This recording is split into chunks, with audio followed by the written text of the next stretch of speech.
최근에 뉴스를 보니까 잠실 주공도 2억이 떨어졌다라고 하고, 둔촌 주공도 이제 25억이 거래되던 게 20억으로 입주권에 이제 분양권에 이제 가격이 내려갔다, 뭐 이런 뉴스가 나오더라고요. 여전히 고공행진하고 말도 안 되게 높은 가격이죠.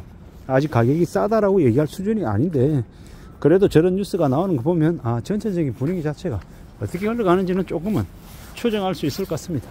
아마도 앞으로 우리가 살아가면서 맞이하게 되는 그 부동산 시장의 분위기는 아마 꽤나 좀 썰렁할 것 같습니다. 사람들이 관심을 안 보일 것 같다라는 거죠. 미국 트럼프 대통령 당선되고 난 이후, 트럼프 2기 정부가 들어서고 난 이후에 한국의 경제 상황은 많이 쪼그라들고 인플레이션도 되게 심해질 것 같다라고 추정하고 있는데요. 이런 상황에서 부동산에 무리하게 연끌해서 산다라는 사람들은 많이 나오기 어려울 겁니다.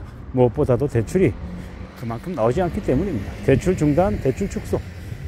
이 말은 결국 이미 대출한 사람들에게는 대출 한도가 넘어섰기 때문에 일부 원금 상환을 이제 요구받을 것이고, 이제 새로 대출 받으려 하는 사람들에게는 대출이 나오지 않아서 사고 싶어도 못 사는 상황들이 생긴다라고 보면 맞을 것 같습니다. 결국 이러한 상황들이 우리에게 뭘 알려주겠습니까? 부동산 시장이 침체된다라는 걸 예고하는 거죠.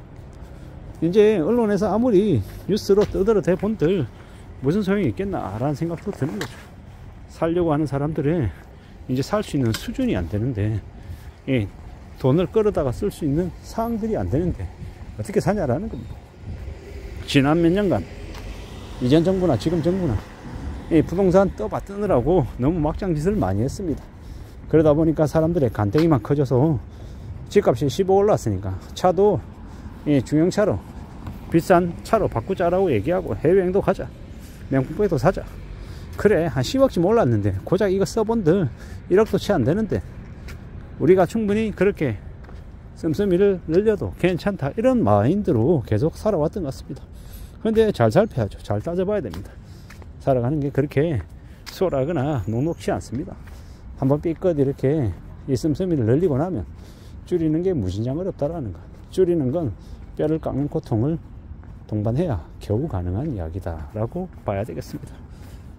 사는 걸 너무 쉽고 만만하게 생각했다가 큰 거 다치는 사람들이 꽤 많죠. 그래서 어떻게 살아야 되겠습니까? 좀 더 유의하고 조심하고 좀 대비 대응하는 게 더욱 필요한 것 같습니다. 그렇게 살아야 삶이 조금이라도 안전해지지 않을까라고 생각하는 겁니다. 이 험한 시대를 살아가는데 어떻게 살아야 될까라는 고민, 생각, 이런 것들을 더욱더 많이 해야죠. 살아가는 건 수월하지 않습니다. 많이 힘들고 많이 고민스럽고 많이 어렵죠. 그렇기 때문에 좀 더 정신 차리고 살아야 된다라고 생각합니다. 그냥 되는 게 어디 있겠냐고. 좀 더 굳은 마음으로 마음의 결심도 하고 다짐도 하고 여러 가지들을 좀 해야 될 것 같습니다.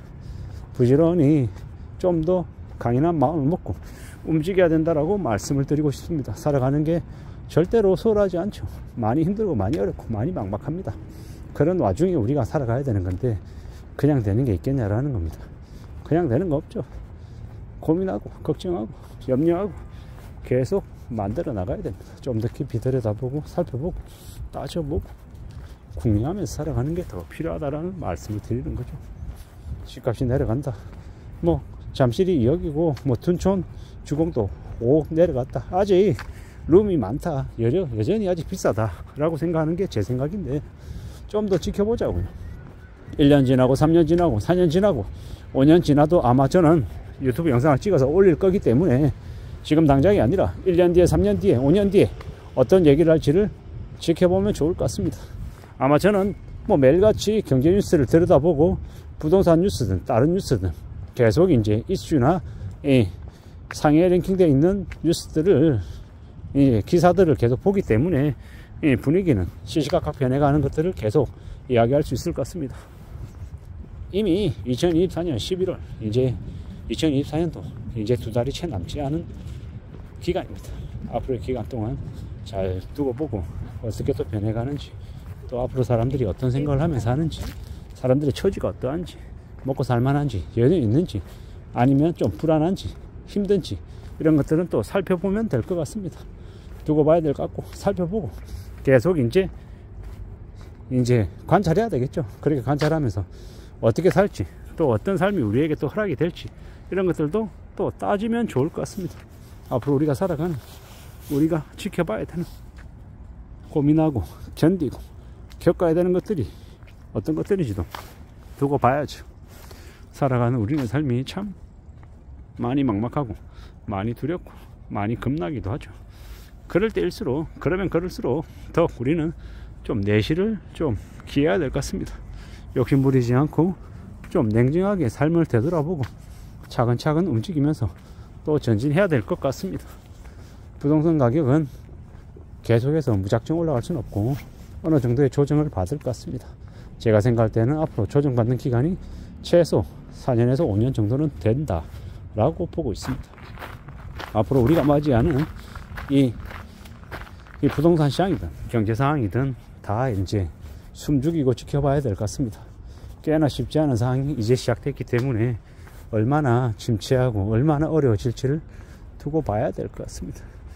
사람들이 살아가는 이 모습들이 더욱더 녹록지 않은 것 같습니다. 더 힘겨운 것 같습니다. 정신 바짝 차리고 살아야죠. 우리가 살아가는 삶의 모습을 우리는 스스로 잘 좀 두고 봐야 될 것 같습니다. 잘 지켜봐야죠. 잘 살피고 잘 따져봐야 될 것 같습니다. 그냥 가만히 지켜보다 보면 이 세상이 어떻게 흘러가는지를 알 수 있는 것 같습니다. 내가 함부로 나대지 않고 서두르지 않고 그저 이 세상의 흐름에 나를 맡기고 어떻게 흘러가는지를 지켜보기만 해도, 그렇게 하기만 해도 또 살아가는 우리네 삶이 또 우리에게 뭔가를 알려주기도 할 것 같습니다. 그러니 조급해하거나 서두르거나 조바심 내지 말고 천천히 기다려보는 것도 좋을 것 같습니다. 우리네 삶, 우리가 앞으로 살아가면서 감내하고 견디고 또 배워가야 되고 또 반성하고 또 극복하고 이겨내야 될 것들이 뭔지를 잘 생각해 보면 좋겠습니다. 무엇이 되었건 간에 절대로 무리하게 성급하게 서둘러서 내가 다 갖겠다라고 마음먹는 것만큼 위험한 게 없는 것 같습니다. 부동산 가격이 내려간다, 뭐 대출이 덜 나온다, 뭐 여러 가지 이야기들이 많습니다.